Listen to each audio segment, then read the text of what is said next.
As we transition into the spring season, sports such as softball and baseball are underway, while both soccer teams are in end-of-season form and poised for a playoff run. Mackenzie Hamilton is live in studio to get you caught up on all the action.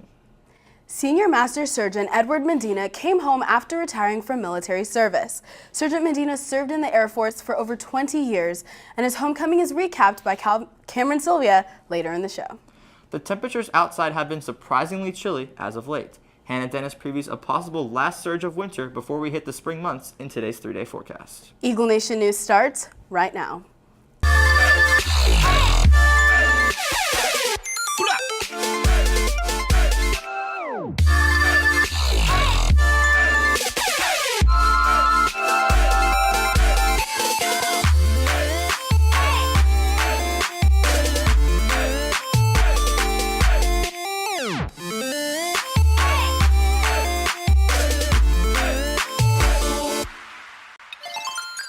Good morning, Prosper High School. Today is Monday, March 13th. I'm Brandon Bonaparte. And I'm Sola Cantai. Here are today's top stories. Baseball coach Rick Carpenter officially capped 800 wins as a coach with a 4-3 win over the Capel Cowboys this past Saturday. In 2014, Coach Carpenter was named the National Baseball Hall of Fame Coach of the Year. This year would be his 9th year at Prosper High School. The Prosper Robotics Club traveled down to Lubbock, Texas to compete in the FRC, or First Robotics Competition. The competition took place on March 1st through the 4th, and the Prosper Robotics team was able to advance all the way to the quarterfinals.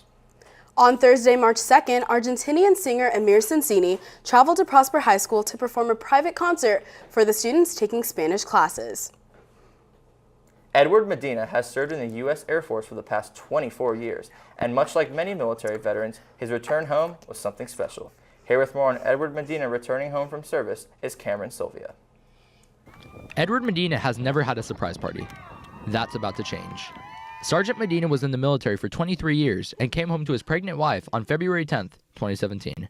My main job was a civil engineer in the Air Force, and we went and built up bases and tore them down. On a deployment to Iraq in 2006, I was the engineering advisor to the Iraqi Air Force, and just being able to interact with locals there and hear their stories just made it worthwhile. You know, people always question, why are we there? What are we doing? But to actually talk to them, and they explained to us the evil that Saddam and his children were, what they were doing to their people, just made us realize, like, we are here for a reason, whether the people back in America realize it or not or understand it. We're here to help people. My plans for retirement are going to be to stay at home, relax, and take care of our new baby girl, Dakota.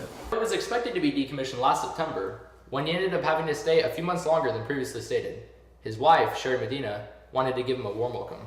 Well, it started with I just wanted Edward to have a special homecoming, and I was just trying to plan putting some decorations in the front yard, and all of the neighbors wanted to be involved, and it turned into a huge event. Edward came home to over 150 people waiting for him at his home. His neighbors put out approximately 30 flags and over 100 plastic flags. They completed it with a cherry on top, 2 yard signs, and a banner with his name on it. Thank you from the bottom of my heart. It made me feel really special to serve your country for almost 22 years and to have people recognize it. I mean, it's just unbelievable. It's the best feeling. Edward and his family gave back to everyone who pitched in with boxes of Hertz donuts. They delivered them personally. For Eagle Nation News, I'm Cameron Silva. After this commercial break, Claudia Yates shows us what teachers were up to over spring break. Luminaries for Relay for Life are on sale in all lunches with a $10 minimum donation fee. All students interested in trying out for the 2017-2018 Prosper High School cheer team as a cheerleader or mascot need to apply by March 14th at 4 p.m. If you have any questions, please contact Coach Brantley. Boys volleyball practice today after school. Practice will be Monday, Wednesday, and Thursday throughout the spring. Anyone interested in playing or who just wants to learn new skills should attend. As students travel to exotic destinations and embark on adventures during spring break each year, it has been a mystery what exactly our educators are doing. As Claudia Yates reports, whether it involves sun, ski, or neither, the spring break adventures teachers experience may be just up the alley of students themselves. Spring break is a week vacation that is given not only to students, but to teachers as well. The mystery behind what teachers do during their break remains unknown to many. Have you ever wondered what teachers do over spring break? Let's go crash their party and see what they're doing inside their houses. What do teachers do on their free time? Well, teachers like to watch a lot of reality TV. The Bachelor, for example. I get really caught up on all the reality TV I don't have time to watch when I'm working. So it's a perfect time to catch up on that. And maybe read a book or a magazine that has no educational value. So what do teachers do over spring break? Like, what kind of fun things?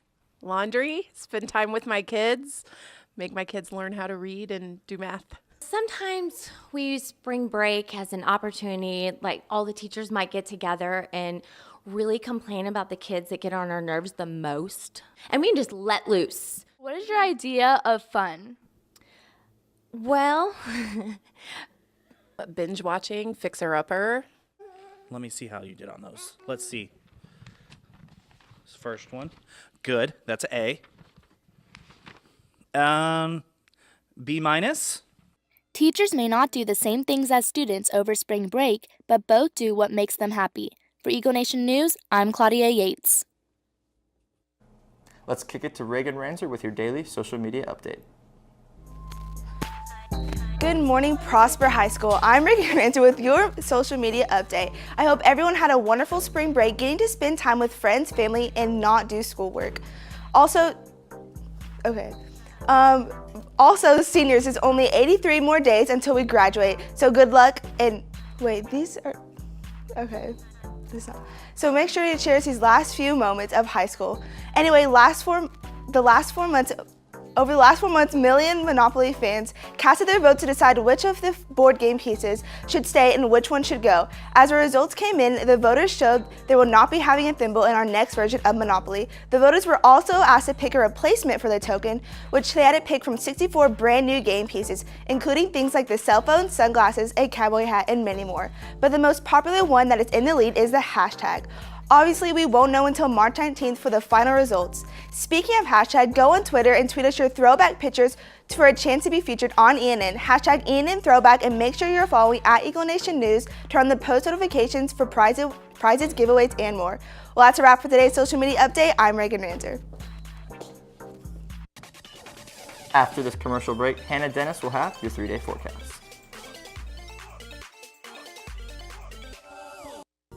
In Prosper, have you ever wanted to pie your teacher, but it hasn't exactly been pie day? Well, there was that one time. Well, now you can. As fun as those simple class pranks are, you can step up your game and pie your favorite teacher for only $1. $1, you say? I'll be there. Muafa Theta Pi Day is tomorrow, March 14th.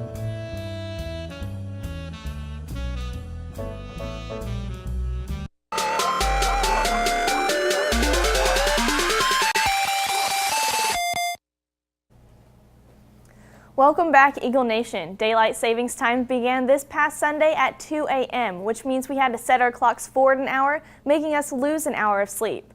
The reason why we have daylight savings time is because it helps us make better use of our daylight since we do not live right on the equator.